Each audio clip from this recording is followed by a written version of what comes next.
I have a confession to make. As of last week, I wasn't even using Linux on the desktop, but in this video, we're gonna change that. After talking about all the bad things about Windows, I took some time to reflect and thought, why am I still here? So, in preparation of switching to Linux full-time, I made a list of all the software I use in every aspect of my life and checked whether it was available on Mac, Linux, or Windows. And to my surprise, I found that I had 90% compatibility with common software like Adobe products, anti-cheat games, and Apple's walled garden not available on Linux. How did this number get so high? Ever since I started tinkering with Linux 9 years ago, installing Ubuntu onto old PCs and running them to the ground, I've known about the compatibility issues that come with using Linux. I've always switched back and forth, but there's always been a reason to switch back to Windows. Subconsciously though, my entire life I've been manipulating myself into Linux compatibility. Every software I downloaded, every tool that I ran, every game that I played, I made a conscious effort to check whether it worked on Linux or not. And if it didn't, I'd try and find an alternative. I didn't want to spend time learning a new skill that would lock me down into an operating system that I thought was going downhill, so I thought this would be the best option.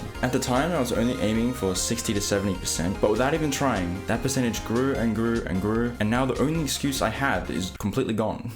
So join me as I take the final step in my Linux journey and never look back.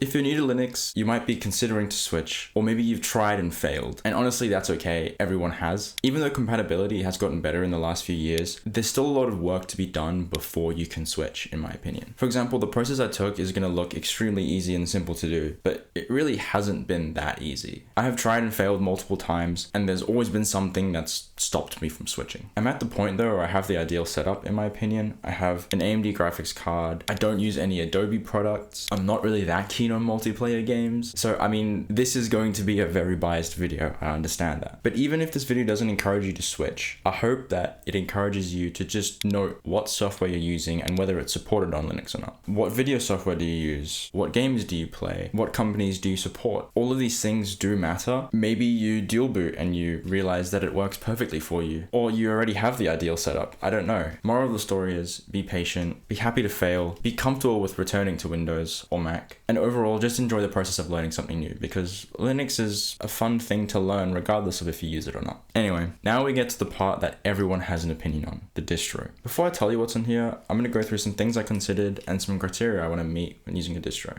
I wanted something stable, something that was mainstream, and that was easy to install. Since I'm running it as a daily driver, I wanted something that just worked from the get-go and that I could continuously tweak it as I went along. In addition to this, I wanted something that would be popular and user-friendly enough that I could recommend it to anyone and they would have a good time with it too. I've used many distros, so a lot of them would fit this bill for me. And just because a distro is bleeding edge doesn't mean it can't be stable, but I'm at the point where I don't want things to break so that I'm permanently on Linux. So with all these things in mind, what did I pick? Sorry, I'm just looking for a particular hat at the moment. I can't find it. Yeah, so I picked Fedora. So obviously I'm recording this part after I've done the installation process, but I'll take you through the notable things. To be honest, the most notable thing is that there wasn't really any notable things. The more complex things about installing Linux are when you are dual booting or using interesting hardware, but I don't have any of those issues. So I literally plugged in and booted from the USB, click install on the Fedora installer, then wipe the whole drive and just put Fedora on top of it. There are very interesting things that I picked up on here that I don't think I would have known how to do unless I installed Linux before. When your installation's done, it doesn't tell you what to do with the USB. So if you restart the computer, there's a chance that you might just boot into the live ISO again. But instinctively, I just pulled the USB out as soon as I turned the computer off because I just know that's what you do. So it just feels a bit unrealistic when I say the process went flawlessly because there's so many things that would have created issues if I didn't already know how to do them. It's why I think experimentation is such a big part of someone's Linux journey. Use a VM or an old computer that you've got lying around because they're going to teach you so much about what you should do when using Linux so that when you get to your main system, you don't mess anything up or lose any crucial information. Anyway, now that we're installed, let's take a look at what we got. Booting into my new OS was pretty easy, and once I was in, I didn't really have many troubles either. I'm not ashamed to admit that I used the GUI. I went into the software store, I installed all the flat packs I wanted, so I have Discord and Spotify. As you can tell, I picked GNOME for my desktop environment, which has some really stupid defaults. For example, the minimize and maximize buttons are just hidden by default, so you have to install GNOME tweaks in order to see them. But then if you want to get extensions for GNOME, you have to get the GNOME Extensions app. This GNOME Extensions app can only modify existing extensions, so you have to go to their website in order to download new ones. But if you don't have to go to the website, then you can download download the extension manager app, which is a separate application, which then can search and install new extensions. Repeating this back sounds crazy that this is like the intended way to customize, but when I was installing this, I didn't even think about that. I was just like, oh, the minimize icon's gone. Let me just add that back real quick.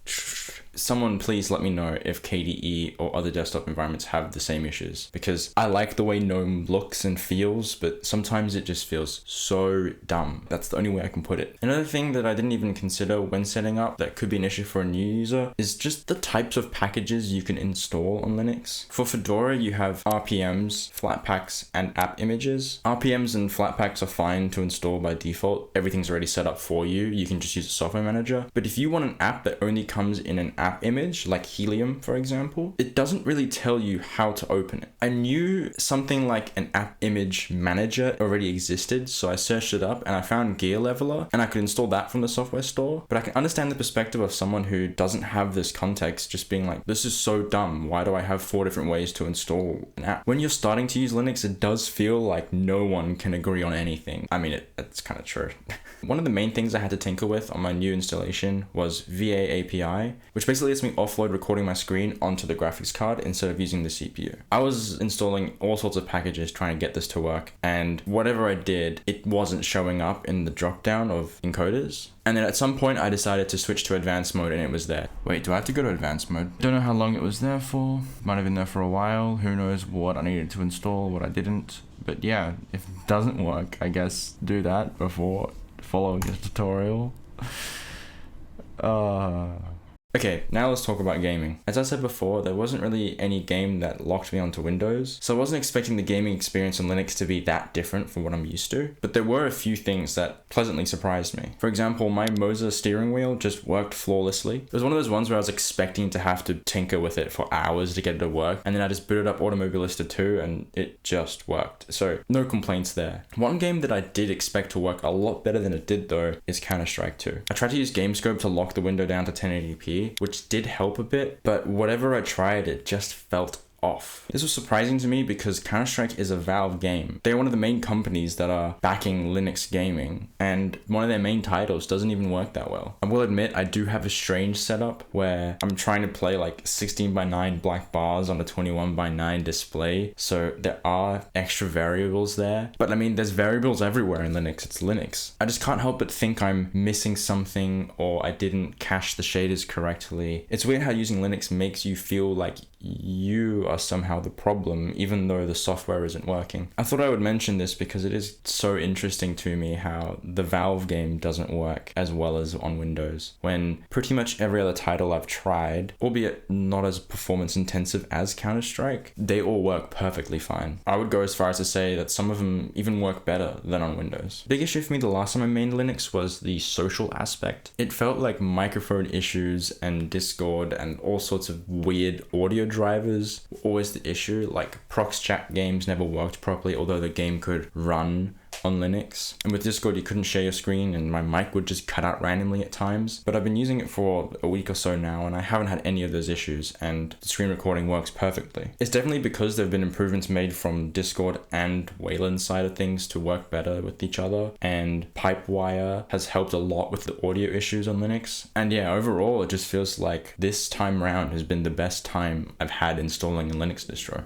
I guess you could say that 2025 is the year of the Linux desktop. All jokes aside, I'm very happy with the direction Linux is going. It seems like more companies and people in general are taking it more seriously. Like, I've been using a Steam Deck and it's pretty cool to see the potential that Linux has to be a base for a product. And even stuff like that has inspired me to make my own custom setups that are niche to a use case. For example, I want to turn this mini PC into a hyper-focused note-taking operating system. I've always known stuff like that was possible, but to see more people taking interest in it and almost motivating me to try out my own things is just why I love the operating system and the community behind it so much. The one thing that I wish would change in the Linux community is the overall perception of different distros. I think open source is something really special with the way that you can create so many different combinations of software and package it into your own thing that can be completely personalized to the way that you want it. But this complete customizability feels like it's almost limiting new users because they don't know where to start. They get information overload and then they just decide this is too complex for me. There's a lot of irony in saying just pick one and start, because because everyone will have a different one that you should just pick. I kind of regret making a video where I said X is bad, Y is good, because it leaves you in a state where people are then arguing and looking down on people for picking one thing over another. And that's why I want to almost promote using whatever you like and sharing that with people rather than encouraging them to do the same thing. Because the beauty of Linux is in its uniqueness. With all that being said, I appreciate everyone that uses Linux and everyone that creates distributions. But my prompt for you at the end of the video today, and if you made this far, thank you, is what have you done or configured on your computer that you think would be cool to share? It doesn't have to be a piece of code you've contributed. Maybe you fixed an issue that you were having that you're really proud that you were able to figure it out yourself. If you've contributed to the kernel, then tell us too. I'd love to hear it. And yeah, I don't know, I feel like the flow of this video is whacked out a little bit, but I appreciate all the support. I hope you guys have enjoyed. Bye bye.